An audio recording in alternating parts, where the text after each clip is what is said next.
désolée, je vous avais pas vu, je suis un petit peu occupée à préparer la chambre de mon premier roman. Oui, j'attends pas du tout un enfant.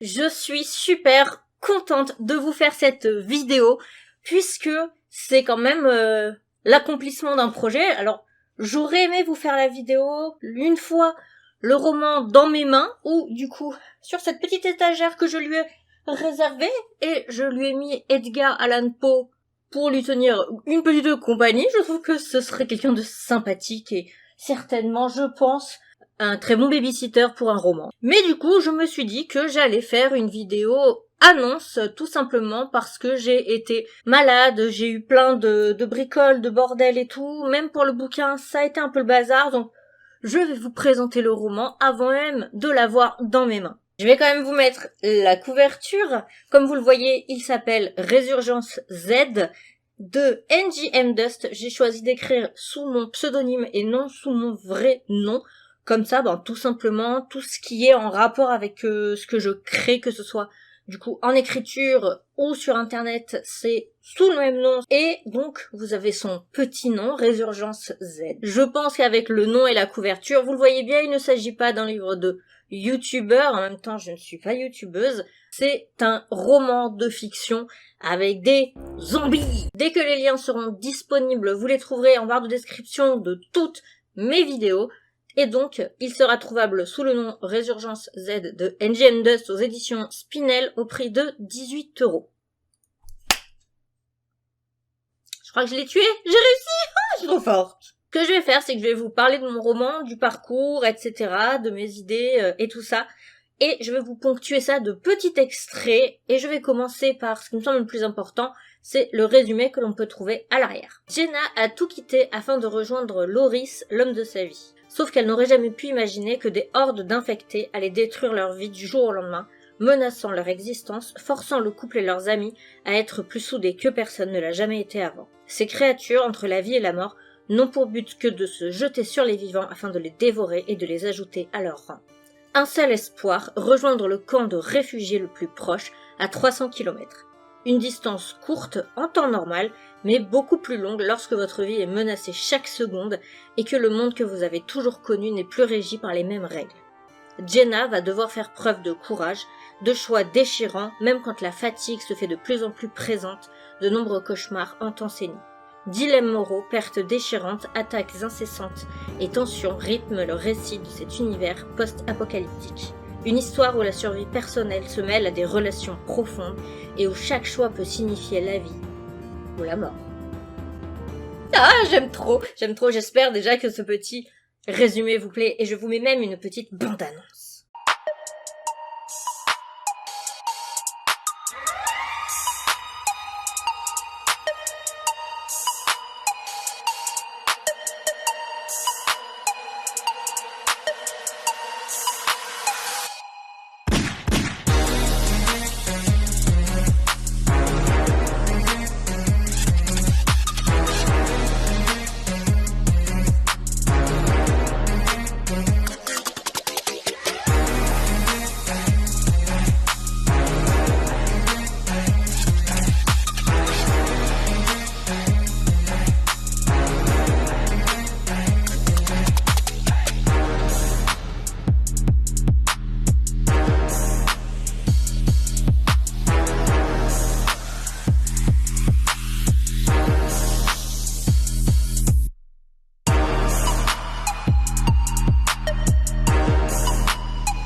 J'écris depuis que je sais écrire, presque, j'ai envie de dire.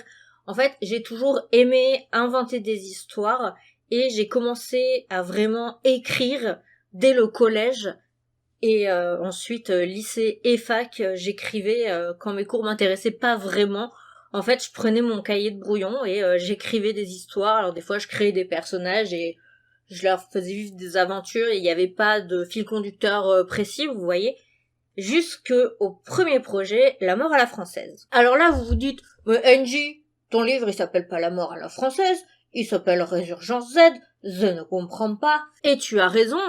Toi, chère personne qui est peut-être pas abonnée, mais qui devrait le faire si ce n'est pas le cas. En fait, j'ai commencé par écrire une saga qui s'appelle La mort à la française, et Résurgence Z se concentre sur l'un des personnages du tome 1. J'ai choisi de faire comme ça pour plusieurs raisons. La première, c'est que ça me permettait de, on va dire, prendre la température, entre guillemets, dans le sens où grâce à Résurgence Z, je sais déjà si mon univers va vous plaire ou pas, parce que quand on est personne, quand on n'a jamais rien sorti, et même je suis personne sur les réseaux, je peux pas débarquer en mode « Bonjour, j'ai une saga de 80 tomes !» Non, ça marche pas comme ça. Donc, Résurgence Z, c'était un bon moyen pour moi de rentrer dans mon univers, de vous le présenter, mais en montrant qu'une partie, pour que ça tienne en une histoire qui peut être vraiment lue à part entière. Chapitre 1. Je me tiens, seul, debout, adossé au mur d'une vaste salle rectangulaire. Tout est baigné d'une teinte grisâtre, du sol au plafond, créant une ambiance monochrome. À ma gauche, une série de fenêtres s'étire le long du mur, encadrant un ciel tout aussi gris de nuages opaques. Bien que rien ne me soit familier, le silence qui règne dans cet espace me glace sur place. Soudain, tel un éclair sombre dans la monotonie, d'étranges taches rouges surgissent aux quatre coins de la pièce, commençant à s'étaler et à se répandre. Mon corps se crispe d'appréhension et je tente fébrilement d'esquiver leur avancée, consciente d'un danger obscur.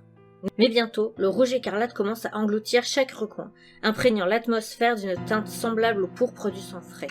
Un hurlement strident comme une dissonance dans une symphonie macabre, déchire brusquement le silence.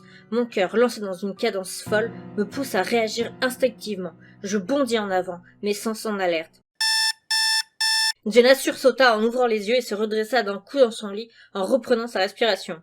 Très vite, elle attrapa son téléphone pour couper le réveil afin de laisser dormir son petit ami Loris. Elle se rallongea pour souffler. Ce n'était pas un cri, seulement la sonnerie du réveil. Voici donc le personnage que l'on va suivre en priorité, qui est Jenna. Jenna, c'est une jeune femme originaire de Strasbourg qui a tout quitté avant le début du roman pour venir s'installer à Limoges, rejoindre Loris, un petit ami qu'elle a rencontré sur les réseaux sociaux et avec qui elle était déjà depuis plusieurs mois. Au moment où l'histoire commence, ça fait environ 6 mois qu'elle vit à Limoges. Il faut savoir que j'ai volontairement choisi de ne pas me concentrer sur le personnage le plus important dans le groupe d'amis, puisque c'est entre guillemets une pièce rapportée. C'est la petite amie de Loris, qui est donc l'un des membres d'un groupe d'amis qui sont ensemble potes depuis 3 ans. Donc Jenna, elle est là que depuis 6 mois. J'ai choisi cet angle parce que déjà c'est un angle que je trouvais un peu plus original que de forcément se centrer sur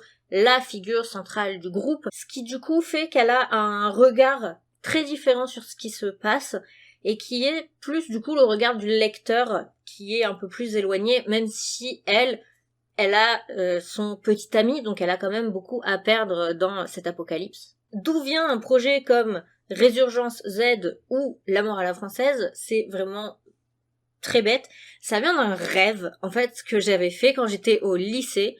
Je pense qu'à l'époque, je devais beaucoup mater Walking Dead, des trucs comme ça, enfin des trucs de zombies. Et il s'avère que j'avais fait un rêve dans lequel on était à la fac avec certains de mes amis. Et en gros, il y a une apocalypse zombie qui a commencé et on essayait de s'organiser, mais le rêve n'était pas excessivement long non plus. Mais je me rappelais assez bien des détails. Et du coup, quand j'en ai parlé, ça a fait marrer mes potes et c'est parti en mode, allez, let's go, why not essayer en fait de l'écrire. Même si des personnages comme Jenna et Lucas, qu'on va beaucoup suivre, sont des personnages purement fictifs pour le coup, dans les premiers personnages qu'on rencontre, les autres, c'est-à-dire Loris, le petit ami de Jenna, Eddie, Christophe, Angie, inspiré de moi, Anaïs et Nathan sont réellement des membres de ma famille, hein. Et on a aussi Émilie et Sébastien, qui sont des personnes en fait qui existent dans la vraie vie et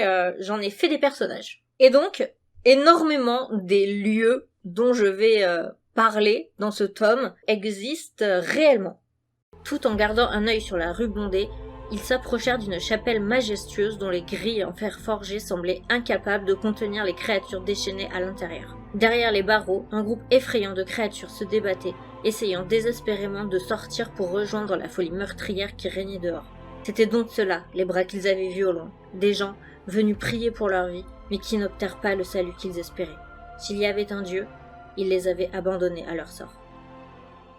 Alors, vous le remarquerez, je n'utilise pas le terme zombie, j'utilise le terme créature et plus tard le terme infecté, mais en fait les personnages comprennent qu'il s'agit de zombies, même si ils savent qu'ils ne peuvent pas être certains de comment ils réagissent, puisque dans chaque fiction c'est un petit peu différent, chaque zombie est différent, mais c'est pas en mode ils découvrent qu'est-ce que c'est qu'un zombie. Ils en avaient une idée dans la fiction, mais dans la fiction. Et là, ils se retrouvent confrontés au réel. Et j'ai aussi choisi de me centrer sur des personnages de jeunes étudiants qu'on a donc au début. Ensuite, il y a 3 lycéens qui les rejoignent. Puis, ils vont rencontrer d'autres personnes. Hein. Évidemment, vous vous doutez, ils ne sont pas les derniers survivants dès le premier jour, quand même, hein, ce serait con.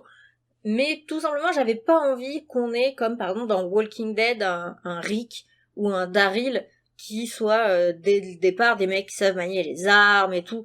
Non, j'avais vraiment envie d'avoir des personnages ultra lambda qui n'ont aucune connaissance, aucune base, qui fait que déjà on peut beaucoup plus facilement, je trouve, se retrouver dans ces personnages-là, parce que Rick, par exemple, je lui ressemble pas, quoi. J'ai aucun lien avec un personnage comme Rick. Et surtout, je trouve que il y a, ça reste de l'horreur et ça reste des passages parfois dramatiques, mais il y a une pseudo-touche d'humour parce que clairement ils sont pas faits pour, quoi. Les gars, ils sont pas prêts.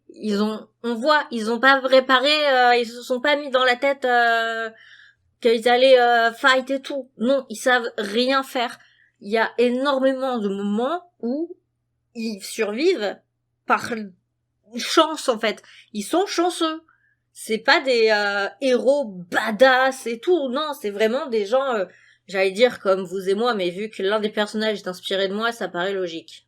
Je pense qu'au niveau de mes inspirations, déjà quand j'étais enfant, on va dire, les trucs qui m'ont le plus marqué dans ce type d'univers et qui peuvent avoir influencé mon écriture, ça va être évidemment les chairs de poule. J'étais une immense lectrice des chairs de poule, mais j'en avais un nombre, mais je vous dis pas, hein, c'était une folie, j'étais fan, je dévorais ça. Chairs de poule, mais c'était le top du top. Et au niveau des dessins animés, je regardais des trucs comme Scooby-Doo, Martin Mystère, voilà, j'étais très attirée déjà par ces choses un petit peu sombres. Bien sûr, il y a aussi tout ce qui est Walking Dead, mais aussi Supernatural, qui ne parle pas que de zombies, mais il y a un aspect très humoristique, très décalé et très connaissance de la fiction de la part des personnages, puisque dans Supernatural, ils ont la même culture pop que nous. Donc quand on leur parle de zombies, ils vont forcément penser par exemple à Romero. Je cite pas Romero là dans mes inspirations parce que j'étais trop jeune quand c'est sorti, donc c'est vrai que c'est moins dans mes inspirations.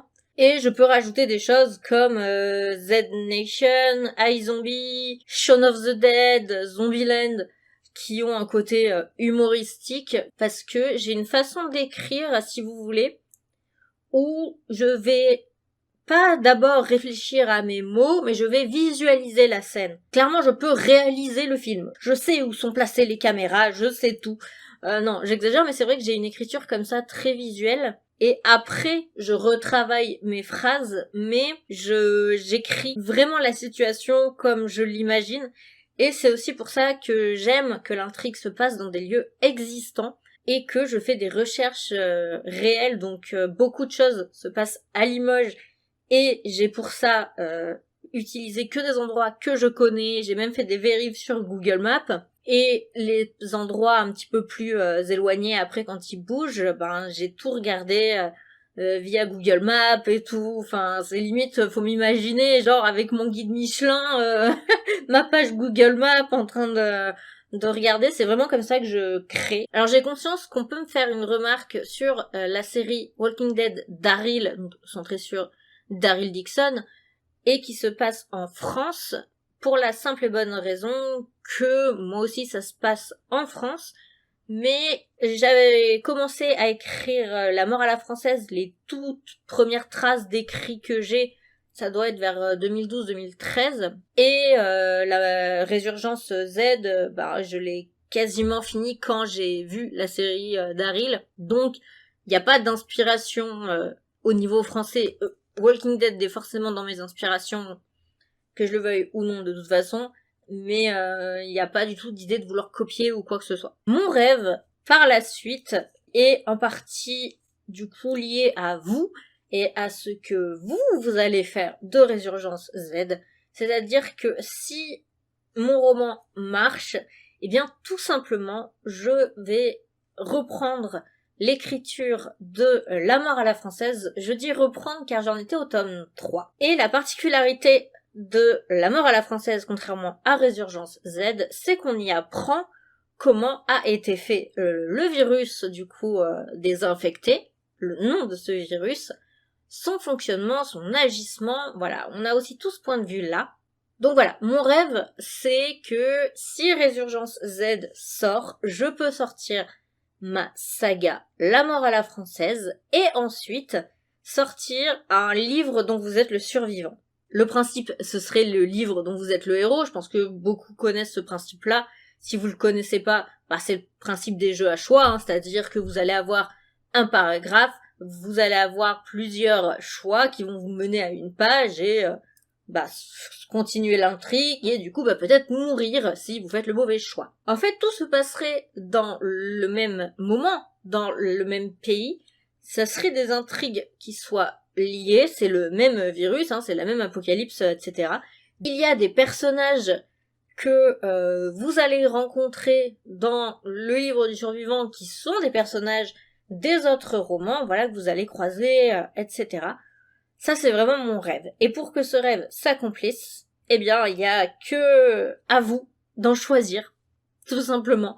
Pour le coup, là maintenant, moi j'ai écrit le roman, je l'ai envoyé, il va être publié, et c'est seulement maintenant vous qui allez choisir son avenir, tout simplement. Son avenir est entre vos mains.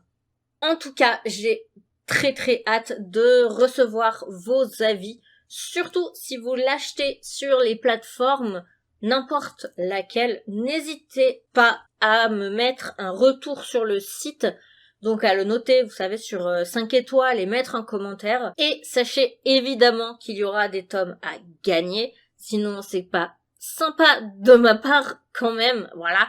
Il y aura précisément 2 tomes. Et je précise d'ailleurs que ces 2 concours sont des concours en collaboration avec Belette, voilà, Belette Workshop qui fabrique, je vais vous montrer des images, mais qui fabrique notamment des marque-pages, et c'est justement des marque-pages qu'il y aura, donc les 2 lots à gagner seront un exemplaire dédicacé avec un marque-page fait main par Belette. Pour gagner ces exemplaires, il y aura 2 concours, un concours sur Instagram et un concours sur Tipeee. Pour le concours Instagram, ce sera un truc classique, voilà, d'abonnement, de partage, tirage au sort, blablabla. Et pour Tipeee, il faudra évidemment faire partie des tipeurs.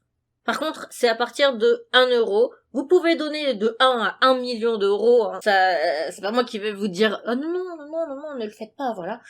Non, vous pouvez donner autant que vous voulez, mais je souhaite que les tipeurs aient accès à ce concours tous de la même façon, puisque mon but c'est pas voilà de faire du favoritisme en mode voilà si vous êtes plus riche vous avez plus de chance.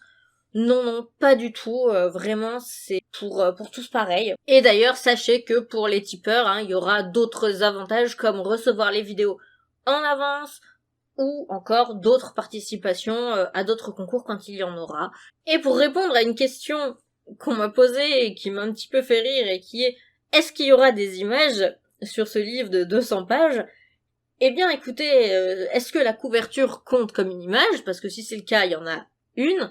Et sinon, eh bien, sur mon Instagram et sur l'Instagram un peu plus dédié du coup à mes romans, il y aura effectivement des illustrations de petits extraits, des illustrations des personnages, ce genre de choses. Il y aura des illustrations si vous suivez ça, donc est-ce que ça compte? Je sais pas. En tout cas, je le redis, j'ai vraiment très très hâte d'avoir vos retours par rapport à mon roman. Restez à l'écoute, franchement ça arrive très très bientôt, donc voilà, je vous partagerai les liens dès que je les ai. J'espère que ça vous fera kiffer autant que moi ça m'a fait kiffer de l'écrire, et l'avenir de Résurgence Z est entre vos mains.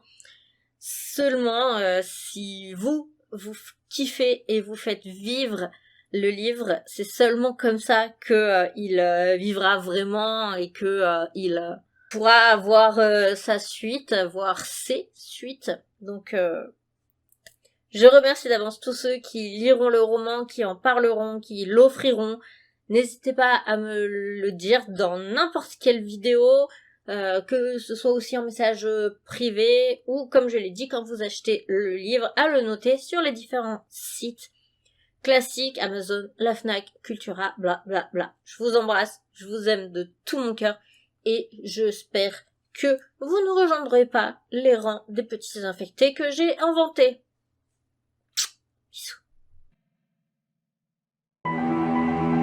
J'ai peur.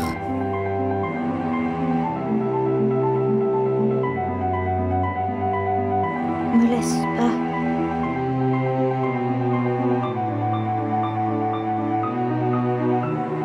Aide-moi.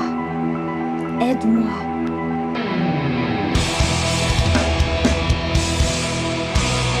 J'ai peur.